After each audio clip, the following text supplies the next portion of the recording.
तो हमारा जो कोर्स है सीए फाउंडेशन का, उसमें मैं जो पढ़ाता हूँ कौन सा सब्जेक्ट है, पेपर नंबर 4। पेपर नंबर 4 का नाम क्या है, बिजनेस इकोनॉमिक्स, और ये पूरा क्या है, ऑब्जेक्टिव टाइप है, ठीक है।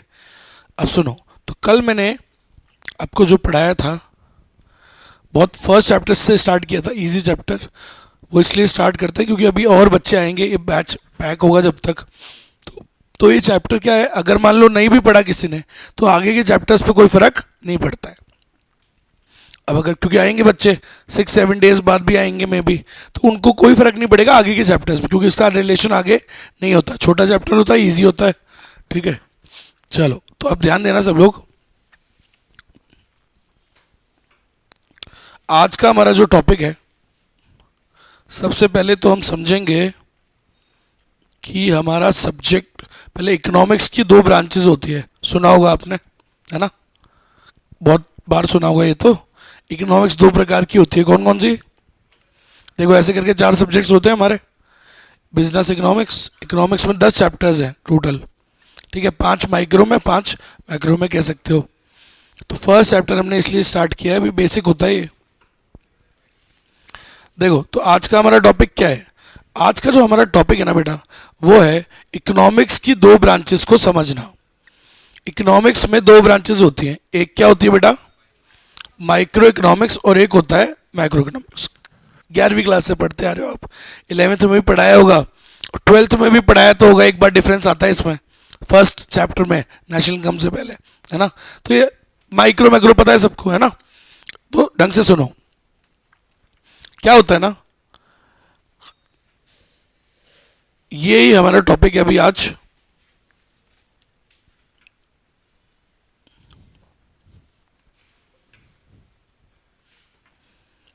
कल क्या डेट थी, 8 बजे।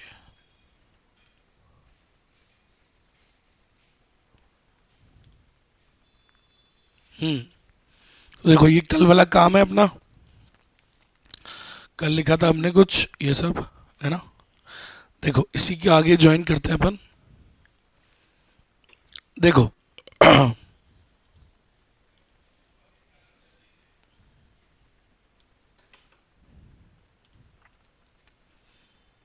समझना बेटा, है ना। तो आज का हमारा टॉपिक क्या है, डिफरेंस बिटवीन, दोनों को समझना। इकोनॉमिक्स की 2 ब्रांच होती हैं, एक होता है माइक्रो इकोनॉमिक्स और एक होता है मैक्रो इकोनॉमिक्स।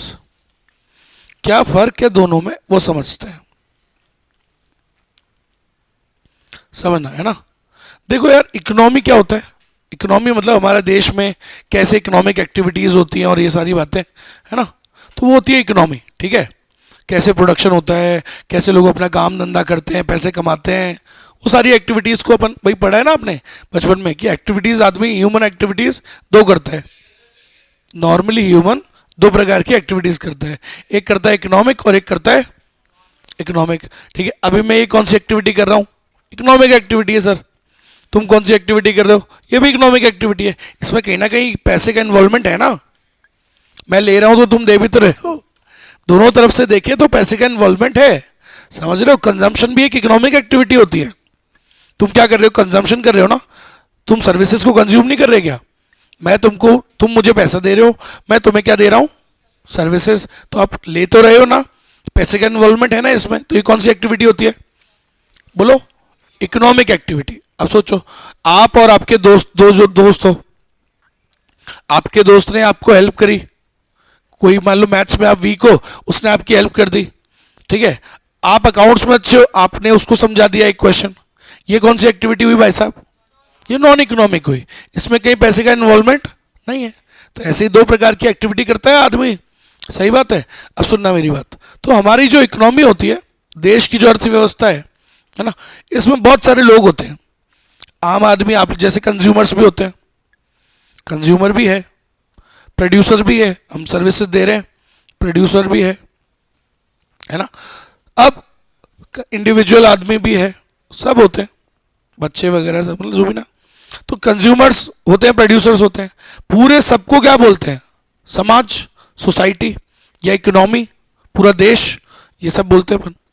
तो क्या होता है, इकोनॉमिक्स दो पर्सपेक्टिव से पढ़नी होती है हमको, क्योंकि इकोनॉमिक्स का कल मैंने मीनिंग क्या बताया था, इकोनॉमिक्स का असली में मीनिंग क्या है कि सभी के पास रिसोर्सेज क्या होते हैं, स्केर्स, और कम रिसोर्सेज में कैसे आप बिहेव करते हो, कैसे उसमें काम चलाते हो, कैसे अपनी मैक्सिमम वांट्स को सेटिस्फाई करते हो, ये है इकोनॉमिक्स। तो ये तो हमारे घर में भी होता है, और ये प्रॉब्लम हमारे घर में भी है।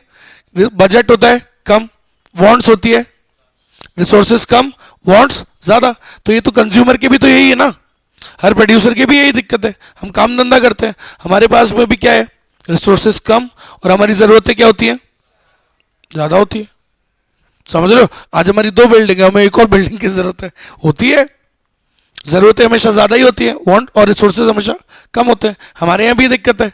अच्छा, पूरे देश में भी तो यही प्रॉब्लम है सर, देश के पास भी रिसोर्सेज क्या होते हैं, कम, और वांट्स क्या होती है। तो सर सभी जगह है ना ये, मतलब ये दिक्कत तो सभी जगह है।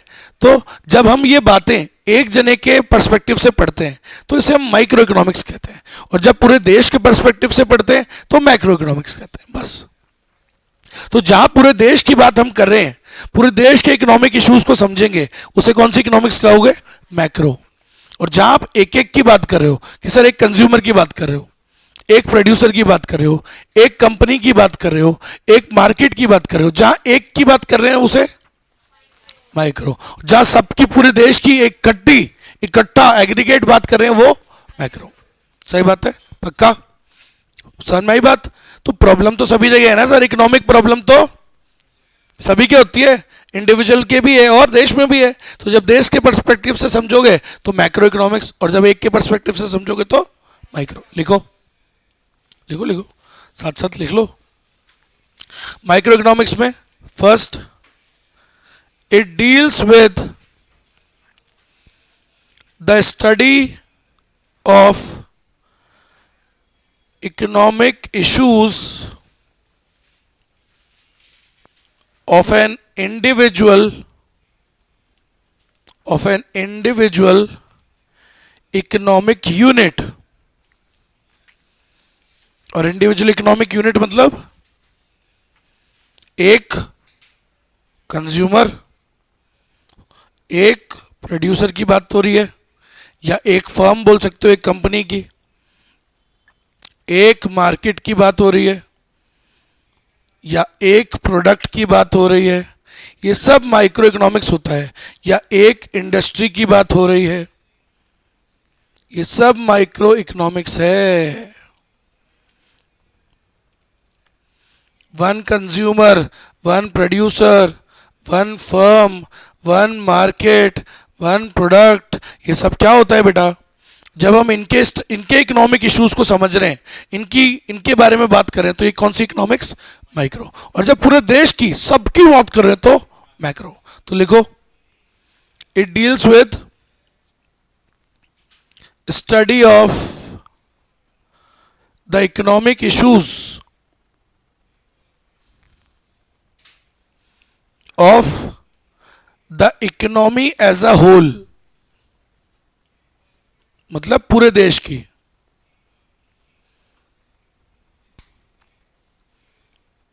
ऑल आर इंक्लूडेड, सब इंक्लूडेड होते हैं इसमें। ऑल यूनिट्स, ऐसे लिख लो, all units are included, all units are included. लिख लिया, समझ में आई थोड़ी सी बात, थोड़ी सी पल्ले बड़ी। अब और सुनना, सर ये माइक्रो इकोनॉमिक्स शब्द कहां से आया है, तो बेटा माइक्रो शब्द कहां से आया है, लिखो, माइक्रो इकोनॉमिक्स में micro word is derived from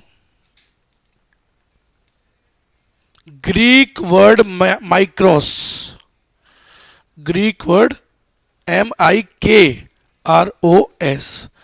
micro कहां से आया, माइक्रोस से, विच मीन्स, जिसका मतलब होता है स्मॉल।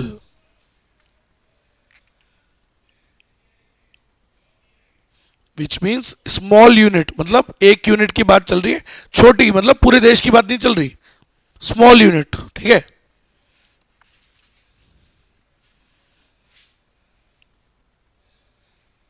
ऐसे ही पूछ सकते हैं आपसे कि सर ये मैक्रो कहां से आया है। मैक्रो शब्द जो है is derived from macros, MACROS, macros से आया है, विच मीन्स होल, इकट्ठा, एग्रीगेट। जैसे वो शादी का कार्ड आता है ना भाई, शादी कार्ड में अगर लिखा नहीं है विद फैमिली, सह परिवार नहीं लिखा है, तो क्या सब लोग जाओगे क्या? तो सब नहीं जाओगे। लेकिन अगर सह परिवार लिखा हो तो सब जाते हैं। दैट मीन्स सबका सबके लिए आया बुलावा, है कि नहीं? तो वैसे ही जब सह परिवार की बात करें पूरे देश की तो मैक्रो, और जब एक यूनिट की बात करें तो माइक्रो। ठीक है, समझ में आया? लिख लिया यहां तक? और सुनो, देखो, अरे भाई, अब माइक्रो इकोनॉमिक्स में क्या होता है सुनना बेटा। माइक्रो इकोनॉमिक्स में मतलब इंडिविजुअल की बात कर रहे हैं। सर इंडिविजुअल की बात अगर हम करें तो यहाँ पे ज़्यादातर जो हम फैसले करते हैं, डिसीजंस लेते हैं इकोनॉमी में, देखो अब हमारे घर की बात नहीं चल रही, मतलब इकोनॉमी में जो भी हम फैसले करते हैं वो कैसे लेते हैं? डिमांड और सप्लाई सोच के। आज आप कौन सा कोर्स करने आए हो? क्यों, यही क्यों करने आए हो? अब सोचा ना तुमने भी, डिमांड, सप्लाई, प्राइस, प्रॉफिट, कमाई, समझ रहे हो ना? तुम बाकी कोर्स भी तो कर सकते थे, समझ गए ना मेरी बात? तो यहाँ क्यों आए? क्योंकि ये सी है सर, इसकी डिमांड है ज़्यादा, सप्लाई है, तो कमाई क्या होती है? तगड़ी है, सैलरी, अच्छे पैसे हैं, है ना? तो आपने भी क्या देखा? Demand supply. तो सर एक इंडिविजुअल जो ज़्यादातर अपने इश्यूज हैं वो किससे सॉल्व करता है? डिमांड और। सो याद रखना, लिखो, माइक्रो इकोनॉमिक्स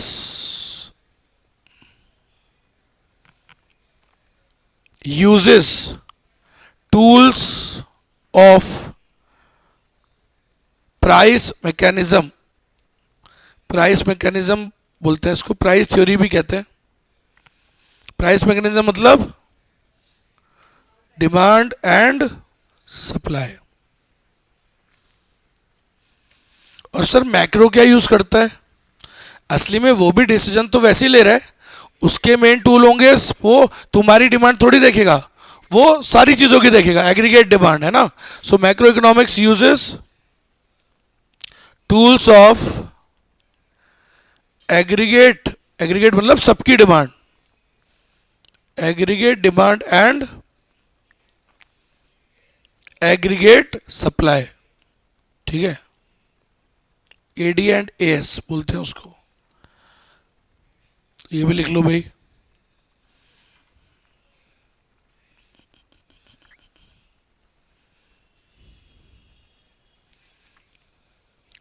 लिख लिया सबने? पक्का? पीछे एक लास्ट पॉइंट और इसमें एक और लिखो नीचे। सर माइक्रो इकोनॉमिक्स को और क्या कहते हैं? सुनना, इसका एक नाम है, it is called price theory. It is called price theory कहते हैं इसको। और इसको क्या कहते हैं? मैक्रो को it is called income and employment theory.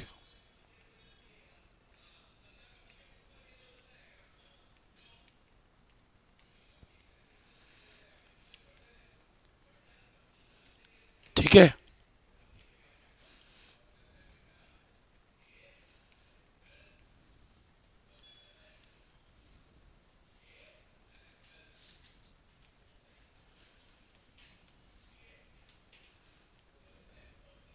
समझ में आया सभी को? पक्का? लिख लिया? अब सुनना, ये तो सर बातें स्कूल में भी पढ़ी है थोड़ी बहुत हमने, क्या अलग है? अब सुनिएगा, स्कूल में सिर्फ पढ़ी है, समझी तब भी नहीं है। ठीक है, चलिए ठीक है, यहां तक लिख लिया ना सबने? अब समझते हैं। देखो भाई, आपके सामने कुछ एग्जांपल्स रखूंगा। सब किसी से पास इकोनॉमिक्स नहीं थी 11th-12th में, इको कभी नहीं पढ़ी? कभी नहीं पढ़ी? ठीक, आधे से कर लो, आप मत देना जवाब बस, ठीक है? जिन्होंने पढ़ी हुई है आप सबको जवाब देना है। अच्छा इधर देखो, demand of mangoes in, demand of mangoes, ठीक है, और demand of mangoes in India. चलो अब मेरे को ये बताओ, ये ऊपर वाला एग्जाम्पल कौन सी इकोनॉमिक्स में आता है, माइक्रो या मैक्रो? मतलब एक एक करके पूछो क्या? हाँ दीदी, मैक्रो, डिमांड ऑफ मैंगोज। तो जैसे दीदी कह रही है मैक्रो, मैक्रो, और नॉन आप eco eco, macro, macro, micro कह रहे हो, तो मतलब 1 2 3 4 मैक्रो, हाँ मैक्रो, माइक्रो, माइक्रो, माइक्रो, अभी ठीक है। तो इसका जवाब है माइक्रो। मैक्रो क्यों सोच रहे थे? क्योंकि मैंगोज था इसलिए, प्लूरल। फिर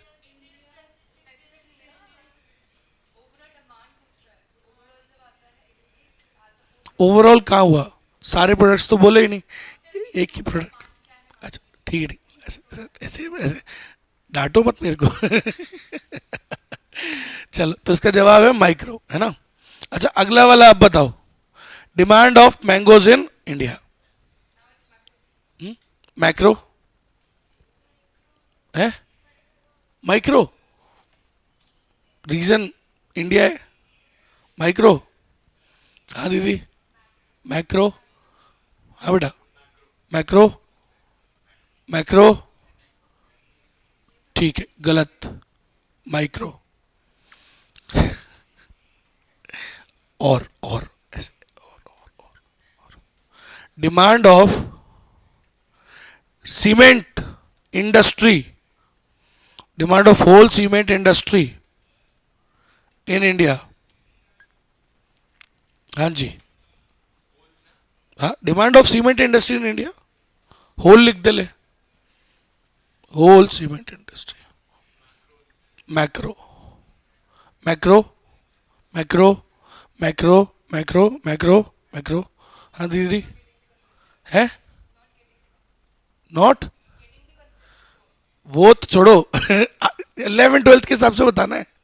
11th 12th तो पढ़ा है आपने, 2 बार पढ़ा है, 2 बार स्कूल में और 2 बार ट्यूशन में पढ़ा होगा, अगर ट्यूशन पढ़ी होगी तो। हाँ तो जवाब दो, जवाब तो देना पड़ेगा। मैक्रो, माइक्रो, दीदी माइक्रो, क्यों? हाँ माइक्रो, ठीक है। चलो तो इनको तो मान नहीं रहे, इनको पता नहीं है, ऐसी मार रही है तुक्के। चलो इसका जवाब है, ये भी माइक्रो है। रीजन अभी दूंगा मैं आपको, सबको सब दूंगा मैं, लेकिन आपको बस ये मुझे दिखाना था कि आपने ये टॉपिक 4 बार पढ़ा है, या उन्होंने 4 बार पढ़ाया है और आया 1 बार भी नहीं है। समझ में आ गया सभी को? क्या करना है इसका मतलब, अब अपने को जो भी आपने पढ़ा हुआ है वो अनलर्न करना है। तो वो तो आप भूल जाओ, ऐसा मान लो आपको कुछ नहीं आता, you are just like non economics दीदी बैठे, बिल्कुल ऐसे पढ़ना है। समझ में आ गई मेरी बात? करें स्टार्ट। अब आपका एक जवाब बताता हूँ क्यों गलत था। डिमांड ऑफ ओनली मैंगोज, बेटा इधर देखो आप, इस तुम्हारे बैच में तो मैंने पहली बार पूरा तो मैंने पहले ही लिख दिया था, तुम्हें तो ध्यान देना, सब कुछ तो ही लिखा हुआ है मैंने। आज तक कभी मैं पहले लिखता नहीं हूँ, पहले पूछता हूँ, फिर मैं उनको बताता हूँ कि क्या है। तुम्हारे में तो लिख दिया था पहले ही, एक कंज्यूमर, एक प्रोडक्ट, एक कंज्यूमर, अगर सिर्फ एक की बात चल रही है, सिर्फ आपकी डिमांड की बात चल रही है, ठीक है, एक कंज्यूमर, एक प्रोड्यूसर की सप्लाई की बात कर रहे हैं, ठीक है, एक कंज्यूमर, एक प्रोड्यूसर, एक इंडिविजुअल, एक प्रोडक्ट, क्या लिखा है उधर, एक प्रोडक्ट, एक इंडस्ट्री, पूरा लिखा था मैंने तो। तुम्हें तो चीटिंग का पूरा मौका दिया था, लिख दिया था पूरा ही मैंने। एक इंडस्ट्री और एक फर्म, ये सब माइक्रो इकोनॉमिक्स होता है, क्योंकि ये सब एक ही की तो बात हो रही है। कहाँ पूरे की बात हुई? पूरे का मतलब होता है एग्रीगेट डिमांड, का मतलब होता है the demand of all goods, all industries, demand by all units. All units means all consumers, all producers, all everything, all. अब डिफरेंस समझो आप, समझ में आया? अब आप बताओ डिमांड ऑफ मैंगोज, मैंगोज कितने प्रोडक्ट हुए? एक ही हुआ ना प्रोडक्ट, प्रोडक्ट तो एक ही हुआ। So you are talking about the demand of one product, one product only, product तो एक ही है। अभी अपन ने क्या पढ़ा था? What is micro economics? It is the study of the economic issues of one economic unit. लिखा था मैंने वन इकोनॉमिक यूनिट। यूनिट क्या है यहां पे? एक प्रोडक्ट। इकोनॉमिक इशू क्या है? इकोनॉमी का इशू क्या है? डिमांड। डिमांड क्या होता है? इकोनॉमिक का इशू होता है। Economic issue of one unit. Unit क्या है? प्रोडक्ट है। एक ही तो प्रोडक्ट है। एक है या सारे हैं? एक ही है, तो कौन सी इकोनॉमिक्स? माइक्रो। अब अगला देखो, तुम में से ज्यादा लोगों ने इसको मैक्रो बोला, कारण आप लोगों को सिखाया गया स्कूल में और टीचर्स ट्यूशन वालों ने कि इंडिया पे फोकस किया आपने, प्लेस पे। फोकस प्लेस पे नहीं करना था, फोकस यूनिट पे करना होता है। ठीक है, अब आप फिर से यूनिट पे फोकस करो। इकोनॉमिक इशू क्या है? डिमांड। यूनिट क्या है? Still mangoes. एक ही तो प्रोडक्ट की बात चल रही है सर। बात इंडिया तो प्लेस है, इकोनॉमिक इशू क्या है? प्लेस कुछ भी हो सकती है, but we are talking about the economic issue of all the units या one unit? Still micro. India is not a economy, India is a physical place. इसलिए अब बता तो रहा हूं, रुको तो, अरे करेंगे, पूरा डिस्कशन करेंगे, ताकि आज के बाद कभी आप गलत नहीं करोगे, ये मेरी गारंटी है। जब मेरे पास आ जाता है ना बच्चा इकोनॉमिक्स पढ़ने, उसके बाद वो सीख जाता है economics. India is a physical place, geographical location. हमारे इंडिया में इंडिया एक कंट्री है। कंट्री और इकोनॉमी, ये दोनों शब्दों को कैसे यूज किया जाता है? इंटरचेंजेबली, जबकि नहीं करना चाहिए। इकोनॉमी एक प्लेस नहीं होता, इकोनॉमी एक सिस्टम होता है, और इंडिया एक प्लेस है। प्लेस से थोड़ी हम इकोनॉमिक्स, मैक्रो इकोनॉमिक्स बोल रहे थे। आप भूल गए? क्या लिखा है उधर? फिर से पढ़ो। It deals with the study of economic issues of whole economy, not country. ऐसे थोड़ी होता है, कंट्री में तो बहुत कुछ होता है। कंट्री में तो लालू यादव भी है, राहुल गांधी भी है।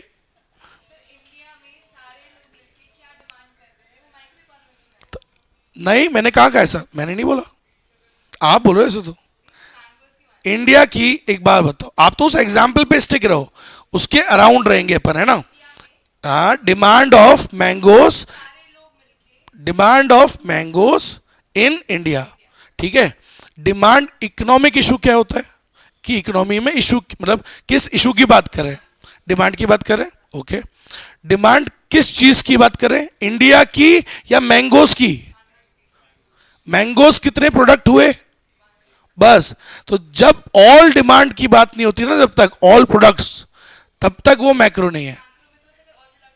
All products, correct, all products. What is aggregate demand का डेफिनेशन? अभी आपके मुंह से निकलवाऊंगा मैं। एग्रीगेट डिमांड का डेफिनेशन क्या होता है?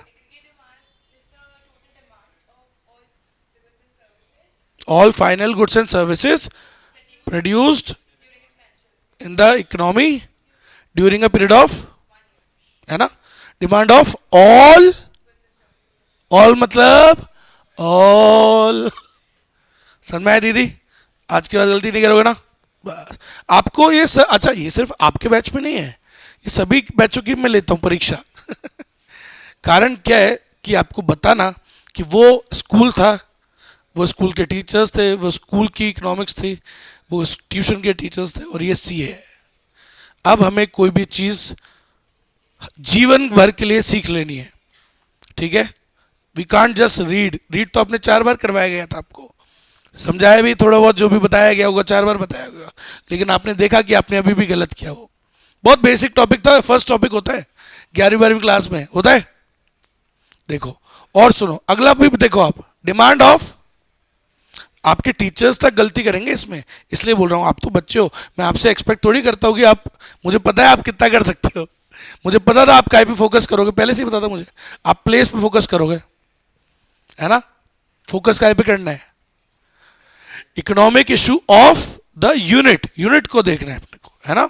यही तो है इंडिविजुअल, अगर वो इंडिविजुअल यूनिट है, एक यूनिट है, एक यूनिट, यूनिट बोला था ना मैंने, तो यूनिट तो एक, एक प्रोडक्ट भी एक ही यूनिट होता है, एक इंडस्ट्री भी एक ही तो हुआ। डिमांड ऑफ होल, इसने बोला होल बोलो तो मैंने ले होल ले ले भाई होल, लेकिन फिर भी क्या था, वन इंडस्ट्री, इंडस्ट्रीज तो बहुत सारी होती है, आगे बात सर में। तो जब तक एक इंडस्ट्री की बात हो रही है, अच्छा अच्छा सर, अच्छा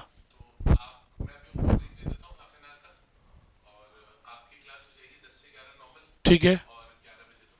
आज ये बाकी नहीं है क्या सर, बाकी नहीं है फाउंडेशन, अच्छा अच्छा, तो अच्छा ठीक है, तो मैं अभी इनको हाफ एन आवर बाद, मतलब 10 बजे ऊपर ले लूँ, ठीक है। अच्छा अच्छा ठीक है, डन है सर।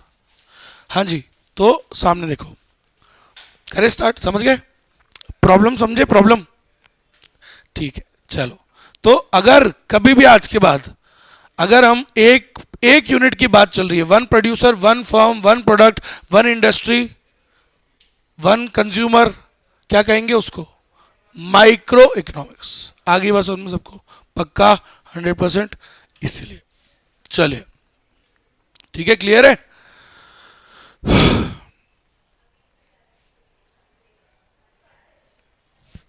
हो गया, यहां तक लिख लिया। अच्छा, अब इसमें आपको और एग्जांपल्स लिखने हैं, एग्जाम में क्वेश्चंस आते हैं बकायदा। ये स्कूल में तो ऐसे पढ़ाया जाता है कि कोई पूछेगा है तो है नहीं, यहां पूछते हैं कि ये एग्जाम्पल किसका है। द प्रॉब्लम इज दिस, समझ रहे हो, हमारा कॉन्सेप्ट ही अलग है पढ़ने का। अब आप एग्जाम्पल लिखोगे कि अगर इनमें से कोई सा भी आ जाए तो आपको पता होना चाहिए कि ये कौन सी इकोनॉमिक्स होती है, ठीक है। सामने देखिएगा सब लोग, लिखते जाओ दमादम। पहला example, product pricing, product pricing, consumer behaviour, factor pricing, दिख रहा है सबको, ये थोड़ा ऊपर करूं, दिख रहा है। सारे एग्जाम्पल लिख डालो, एक दो कॉमा करके भी लिख सकते हो या ऐसे भी लिख सकते हो, अलग अलग लिखो तो बढ़िया है। Location of industry, all industries नहीं है ना। बिहेवियर ऑफ फर्म्स, ये भी सिर्फ फर्म्स की बात चल रही है, फर्म्स के अलावा और भी तो यूनिट्स होती है। इकोनॉमी का मतलब होगा सारी फर्म्स, सारी इंडिविजुअल, सारे कंज्यूमर, सारे प्रोड्यूसर, समाज पूरा। सिर्फ फर्म्स तो क्या हुआ, अभी भी तो एक ही समाज हुआ ना, एक ही तो सेक्शन हुआ। समझ में आया, इकोनॉमी मीन्स होल इकोनॉमी। तो बिहेवियर ऑफ फर्म की बात चल रही है। आगे देखो ऊपर एक और लिखा है, economic condition of a section of people. समाज में दो प्रकार के लोग होते हैं, अमीर और गरीब। अगर आप सिर्फ गरीब की बात कर रहे हो तो ये भी मैक्रो नहीं है, क्योंकि सिर्फ आप एक सेक्शन की बात कर रहे हो, पूरे की कहां कर रहे हो। आया समझ में, ऐसा। फैक्टर प्राइसिंग, कोई चीज की हम क्या देख रहे हैं कि क्या फैक्टर्स ऑफ प्रोडक्शन लगते हैं, उसकी कॉस्ट निकालना, उसकी प्राइस निकालना। कंज्यूमर बिहेवियर, एक कंज्यूमर की बात कर रहे हैं। प्रोडक्ट प्राइसिंग, एक प्रोडक्ट की बात चल रही है। सब मैक्रो है, माइक्रो है sorry.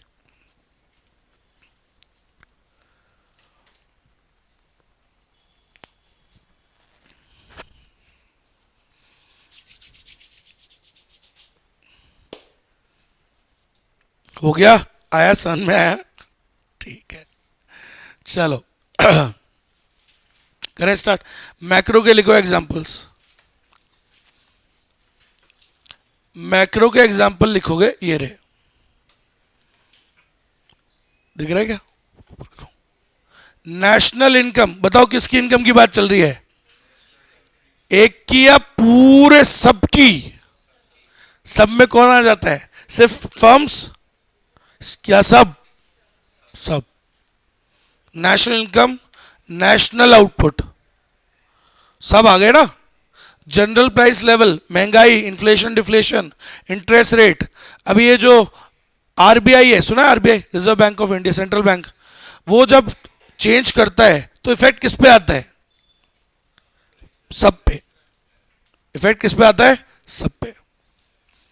Balance of trade, balance of payment, ये दो शब्द जो ट्वेल्थ में नहीं थे, जिन्होंने नहीं पढ़ी कोई दिक्कत नहीं है, ये 12वीं क्लास में आता है, इनके चैप्टर का नाम है ये, और मैक्रो इकोनॉमिक्स में ही आता था चैप्टर। समझ लो, बैलेंस ऑफ ट्रेड क्या होता है? Export minus import.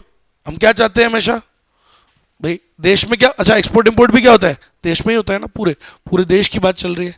The value of exports, all the goods, सारे export of all the goods, exports minus import होता है फॉर्मूला। तो बस इतना से याद कर लो अभी तो कि ये किसका टॉपिक है, किसका टॉपिक है? मैक्रो का, एक्सपोर्ट माइनस इंपोर्ट। और बैलेंस ऑफ पेमेंट क्या होता है सर? एक अकाउंट होता है, इतना पैसा आया, इतना गया, फॉरेन एक्सचेंज इनफ्लो, इतना हमारे देश में आया और इतना गया, उसका निकालते हैं जो भी अकाउंट होता है, तो वो पूरे देश की है। उसके बाद एक्सटर्नल वैल्यू ऑफ करेंसी, आप देख ही रहे हो जैसे रुपए की वैल्यू डॉलर के कंपैरिजन में, तो वो पूरा होल कंट्री का इशू है, एग्रीगेट इकोनॉमिक इशू है। Overall level of savings and investment, किसकी सेविंग और इन्वेस्टमेंट की बात चल रही है?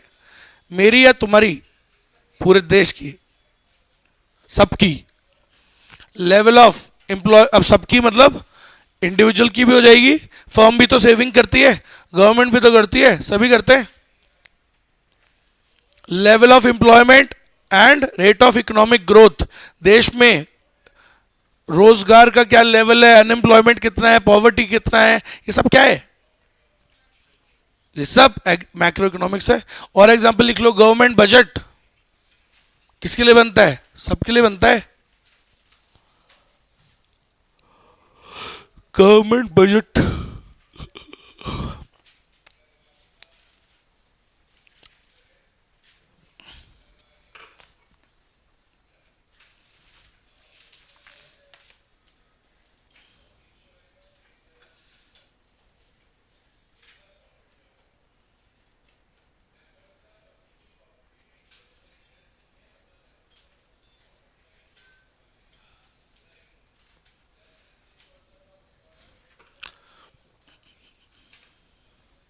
चलो, तो अब सुनिएगा बेटा, अब हम एक और टॉपिक पढ़ेंगे जिसका नाम है features of business economics.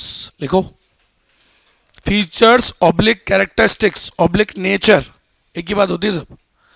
Features oblique characteristics और नेचर।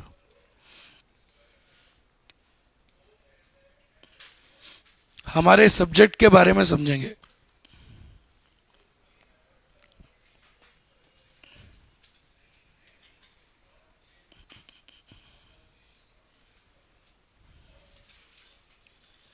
लिख लिया?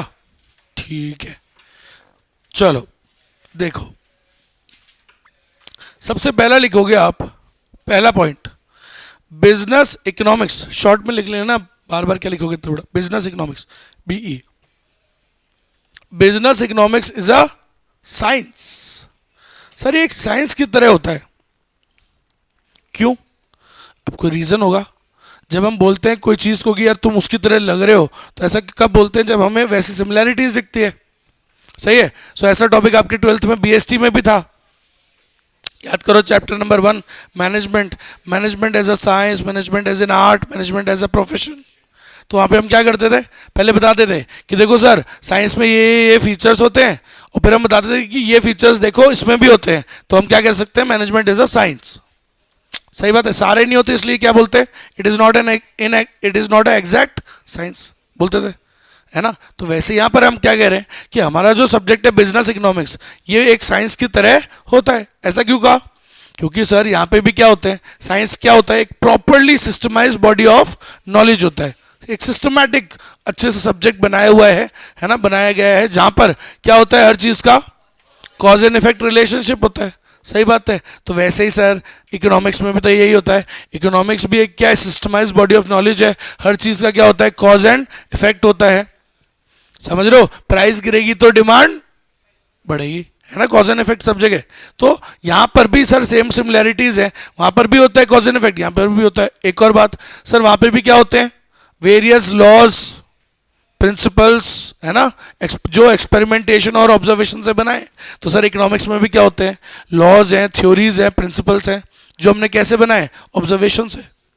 आगे बस उनमें तो सर दोनों में ही है ना, प्रिंसिपल्स मेथड्स लगाते हैं, ऐसे यहाँ पर भी है। तो हम क्या कह सकते हैं, business economics is a science. Clear है, लिखो business economics is a science, dash करके लिखेंगे,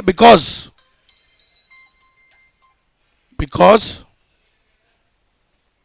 जस्ट लाइक साइंस। हेलो, हाँ जी बेटा, हाँ बताओ बेटा।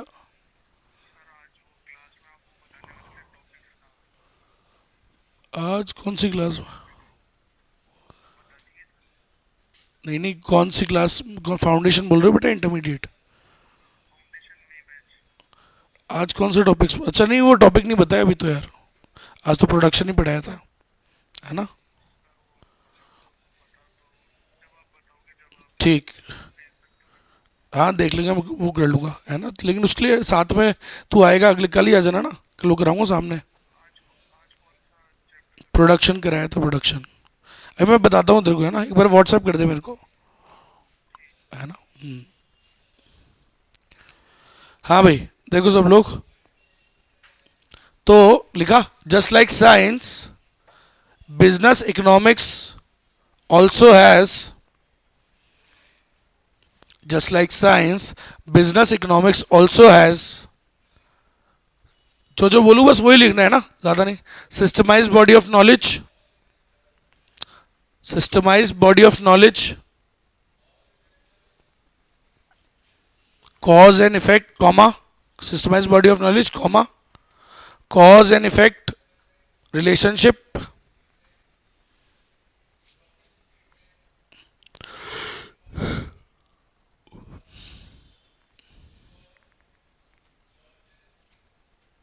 and and it uses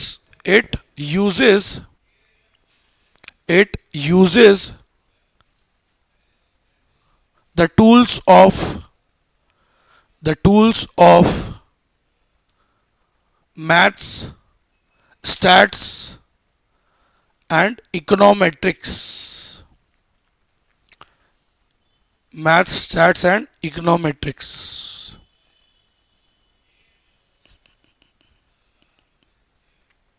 समझ में आ गया? चलो नंबर 2,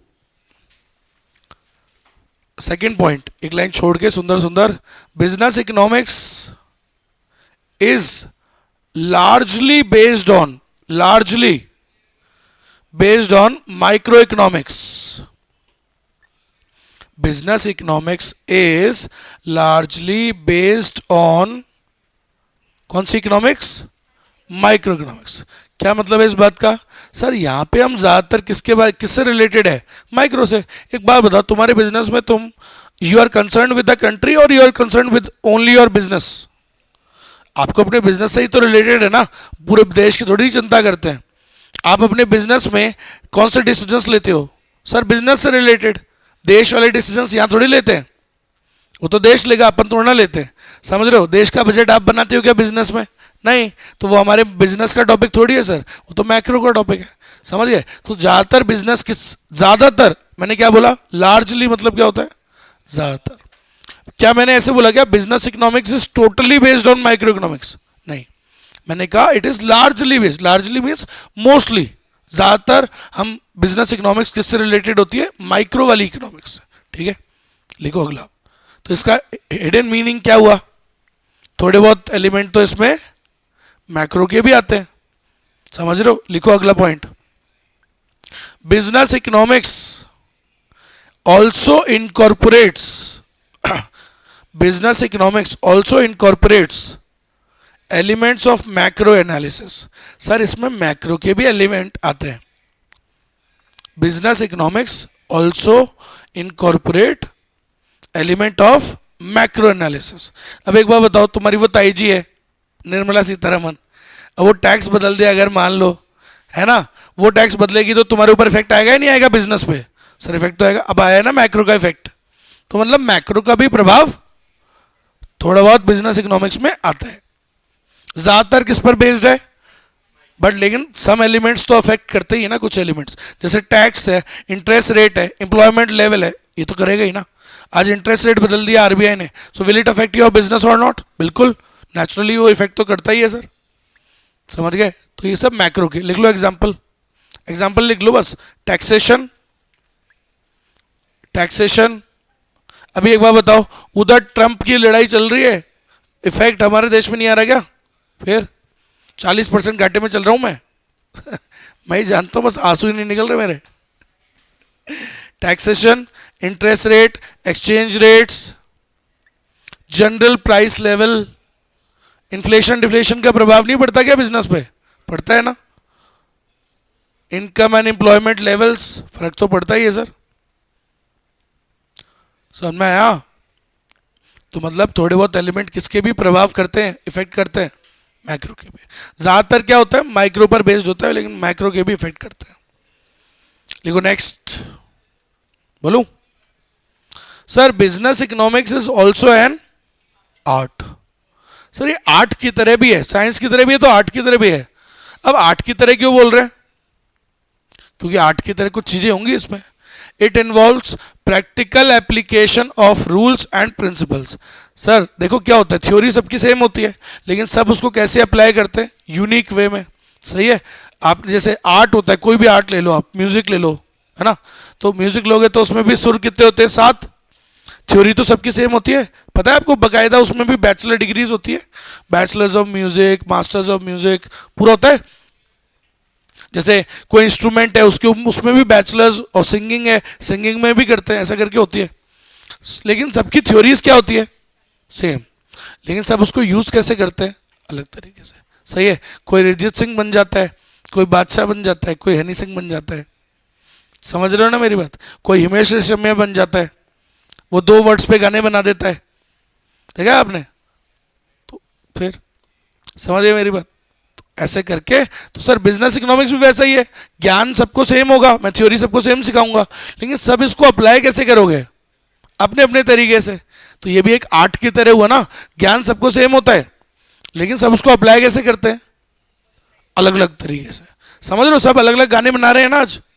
बेटा इन्होंने सीखा, सुर तो वही है, म्यूजिक की जो नॉलेज है वो तो सबकी सेम होती है, बट इसको कैसे अप्लाई करें? अलग अलग तरीके से। तो क्या कह सकते हैं, बिजनेस इकोनॉमिक्स भी कैसे होता है? एक आर्ट की तरह होता है। लिख लो आप तो बस, business economics is also an art, because because ये पूरा लिख लो, ये जो लिखा हुआ है, it involves practical application of rules and principles. Sir यहां पर हम उनको अप्लाई करते हैं, बातें ही नहीं करते, उसको अप्लाई भी करते हैं।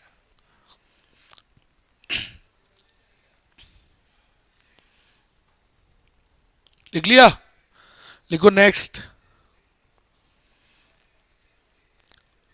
Business economics largely uses the theory of markets and private enterprises। Sir हम क्या यूज करते हैं? Theory of market and private enterprises.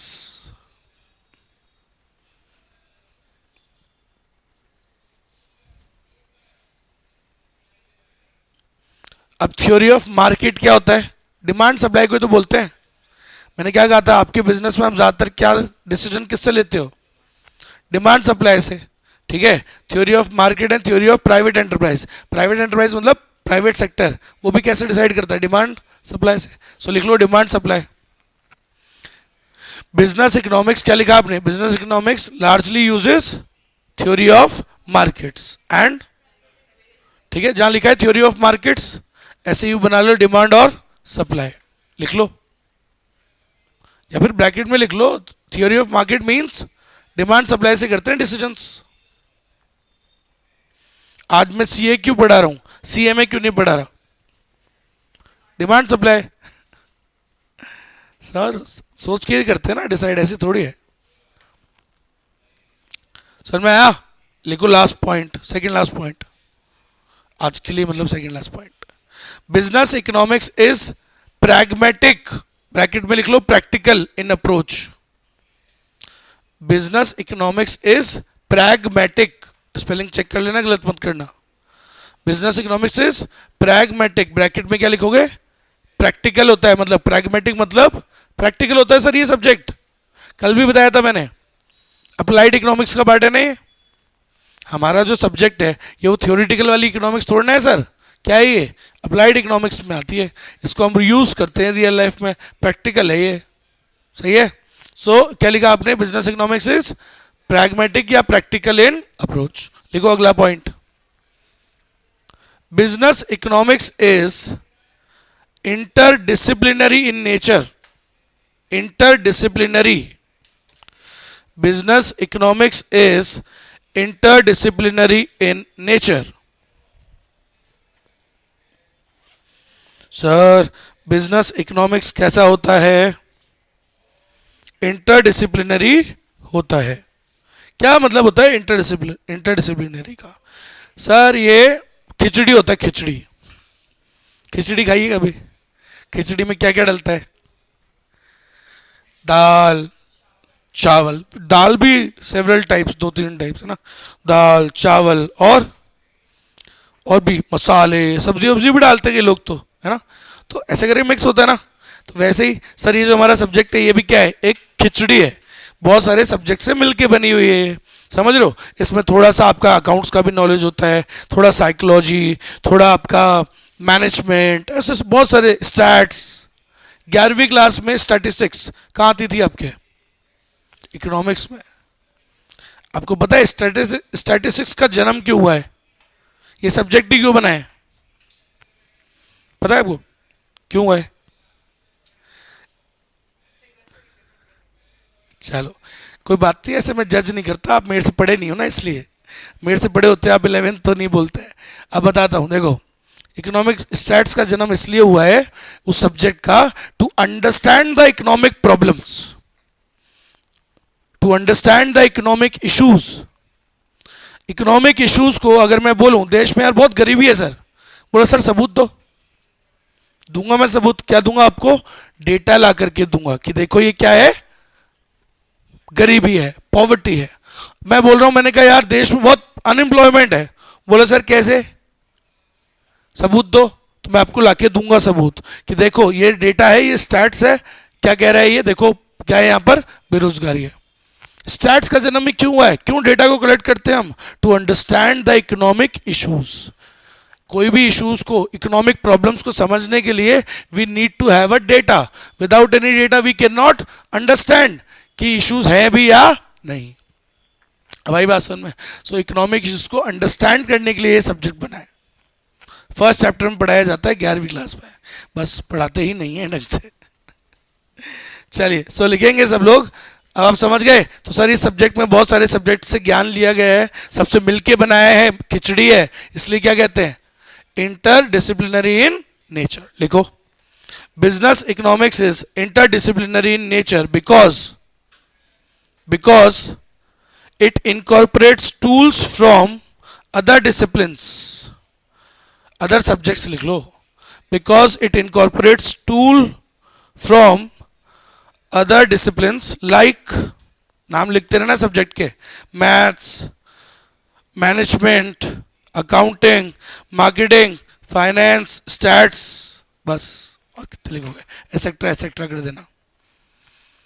लिखो, business economics is interdisciplinary in nature because it incorporate tools from other disciplines like, सारे नाम लिख दो subjects के, फिर लिख देना etcetera etcetera.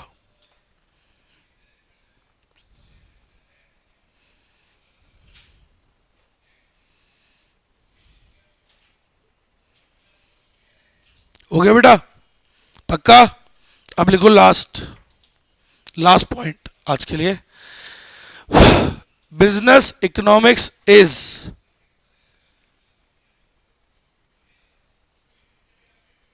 Generally normative in nature,